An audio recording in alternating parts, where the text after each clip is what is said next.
బంగారానికి సంబంధించి వాస్తవంగా ధరలు వాటంతటా అవి పెరుగుతుండటం అంటే 70,000 నుంచి 80, 80 నుంచి 90, 90 నుంచి లక్ష ఇట్లా ఈ రేంజ్‌లో కొట్టుకుంటుంటే ఇన్సూరెన్స్ కంపెనీలు సాధారణంగా మనందరి దగ్గర నుంచి ఇన్సూరెన్స్ డబ్బులు వసూలు చేస్తాయి. అవి వాళ్ళ దగ్గర అట్టి పెట్టుకుంటే మనకి ఇన్సూరెన్స్ ఎట్లా ఇస్తారు?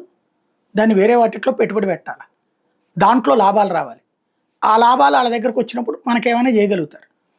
కాబట్టి ఈ డబ్బుల్ని దేంట్లో పెట్టుబడులు పెట్టాలి అంటే ఇప్పటిదాకా షేర్లు లేకపోతే డిబెంచర్లు ఇట్లాంటి వాటిట్లో కాకుండా ఇప్పుడు ఈ బంగారం దాంట్లో బంగారం కొంటాం మేము ఈటీఎఫ్‌లో బంగారానికి సంబంధించినటువంటి షేర్లు ఉన్నాయి కదా!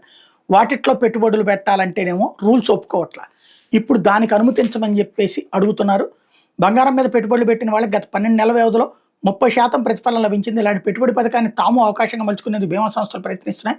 యూనిట్ ఆధారిత బీమా పాలసీ యూలిప్‌కి సంబంధించిన పెట్టుబడులు పసిడి ఎక్స్‌చేంజ్ ట్రేడెడ్ ఫండ్స్‌కి కేటాయించేందుకు అనుమతి ఇవ్వాలని భారతీయ బీమా నియంత్రణ అభివృద్ధి ప్రాధికార సంస్థకి అనేక బీమా సంస్థలు కోరుతున్నాయి. స్టాక్ మార్కెట్ హెచ్చుతగ్గుల మధ్య పోర్ట్‌ఫోలియోను వైవిధ్యంగా నిర్మించేందుకు ఆర్థిక అనిశ్చితుల నుంచి కాపాడేందుకు పసిడి పెట్టుబడులు తోడ్పడతాయని భావిస్తున్నారు. 10 గ్రాముల వేలి బంగారం ధర లక్ష సమీపాన ఉన్న క్రమంలో ఈ పరిణామం ప్రాముఖ్యత సంతరించుకుంటోంది. అయితే వీళ్ళు గనక అందులో పెట్టుబడులు ప్రారంభిస్తే గనక బంగారం ధర తగ్గదిక. అదే రేంజ్‌లోనన్నా ఉంటది లేదా అంతకంటే పెరుగుతది.